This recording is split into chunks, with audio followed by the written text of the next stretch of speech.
Hey, Bongegile here, bringing you the latest updates.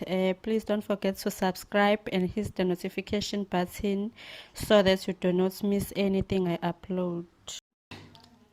Artistic, ambitious, Futi Pengu and her high-flying CEO half-sister Zagiti might have almost the same face, but they have had very different fates. Futi got over any desire to live Zagiti's fancy life, like when she was caught struggling impersonating his sister at a party in November last year after stealing an invitation from Zagiti's rubbish bin. Futi felt beautiful and important for the first time, walking in Zagiti's shoes, but it wasn't worth the trouble in the end. Futi has never seen herself as a poor and underprivileged, but she was always strive to be better.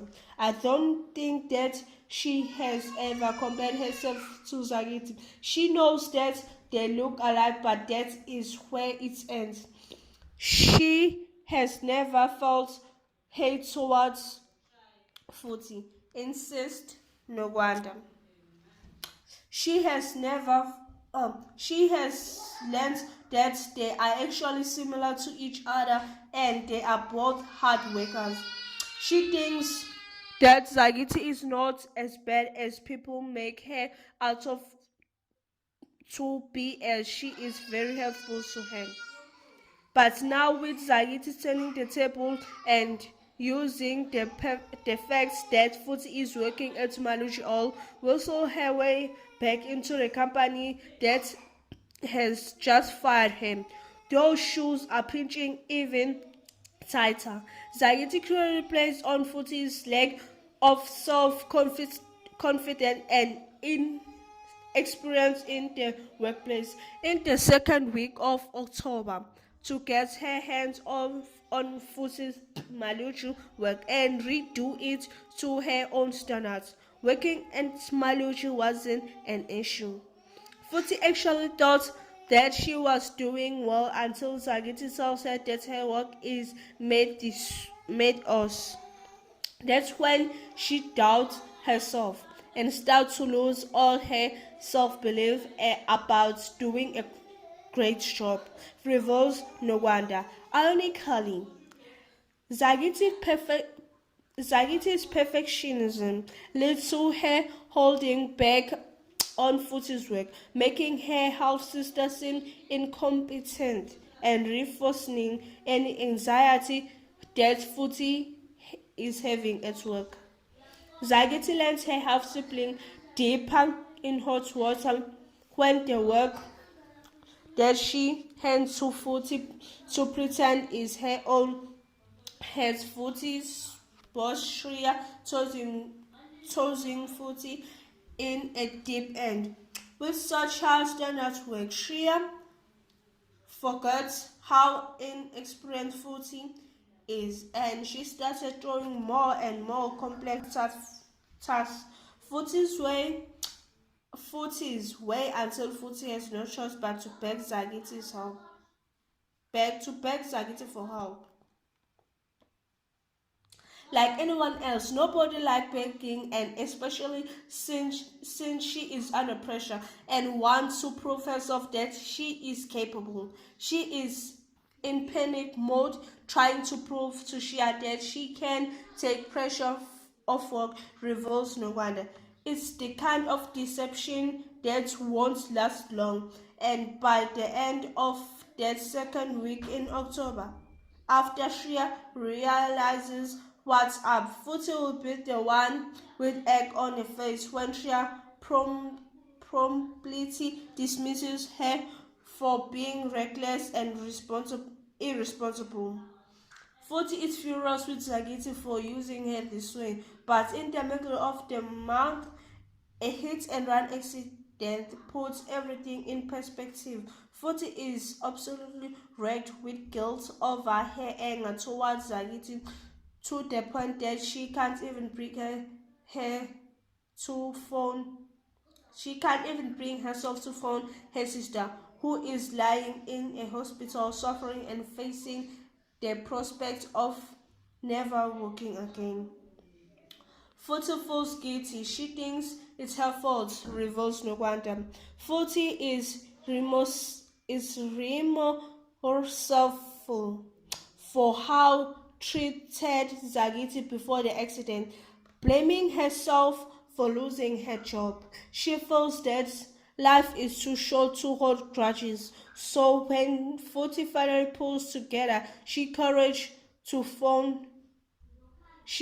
worse when Sagiti refuses to speak to him. She is hurt. She wants to apologize and fix their relationship as sisters. She feels she almost lost a sister, says Nwanda. If Futhi wants to be closer to Zagiti as sister, well, her dreams are about to come true because Zagiti starts to recover at the end of October. There's just one place she wants to be, in her biological father Pagate's house, possibly sharing Futi's room. Nishal's secret partner reveals his goal to destroy Maluchu. Zitulele moves in with Nishal after the pair invites Pranav and Nolosi to their launch event as the new owner of Ray and Sons on. Kanyo waits for the sign from God, and Pastor Damase's family make a formal marriage offer before arriving in Umbumbulu for a long, complicated lobola negotiation with the rest of the Bengu family. Zitulele crashes the negotiation, but Kamadonsela seems to have conflict, prompting a heart-to-heart with Kanyo. Pagade has an announcement to make about Kanyo during the negotiation. Then he digs his heels in when then Damasus wants Kanyo to go home with them. Shugala forces Sizagele to be his spy at Maluchu, while Nishal steals another deal from Ngolosi.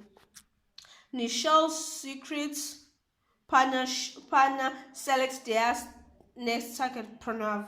Ponyua decided to take a closer look at Nishal. Zitulele suspects that Ngolosi is behind the physical attack on Nishal. And Kulego is assaulted after he realizes that Shugala and Sizagele are up to something. Shugala has a laugh with Nishal's secret partner as Maluchu ushers even more clients when they are investigated due to fraud allegations, and Zitulele is framed for causing all the drama. But Zitulele and Ngolosi set aside their issues after Mazulu realized that whoever is targeting Maluchi is also trying to destroy the Bengu family. Shia spies on Nichelle. The Tulare tried to find whoever hacked his phone, and Punyuga searched for Maluchu's mole. Pastor Damasa's family claimed that his fate led to his first wife's death, and Kanyo is honest with Pastor Damasi. When they realize that they have different views on children, Ngolosi desperately wants Sagiti to come home, while Parate favoritism towards Sagiti annoys Kamadonsela. Pakate tells Sagiti about the Bengu's roots, while Kamadonsela and Mazulu's bickering over wedding plans gives Kanyo a headache. Mazulu later calls a family meeting after Ngolosi and Pragate brawl over Zagiti. Pastor Damasa's shed for a wife causes an intense rivalry between Eliwe and Tando. Ngolosi fired Zagit and it should become his plan to poach Maluju oil. Zagiti continues to delay Futi's work while Shia piles on the task. Zagiti figures out that Ngolosi is sabotaging her job hunt, and Shia fires Futi. Nishal whistles information out of Zetu as he plots to steal a deal out of under Ngolosi's nose. and Tando goes to extreme to catch Pastor Damase's eye.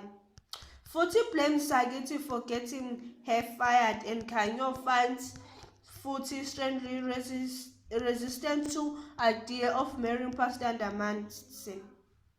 Futhi gets good news. Kanyo and Pastor Damase have a frank discussion, and Eliwe and Tando's feud over the pastor become more heated. Zitulele and Shell give their presentation to the Maluchu board, and Michelle negotiates to buy Ray and Science oil, ignoring his mother Reshma's phone call during the meeting, only to find out later that his father has died.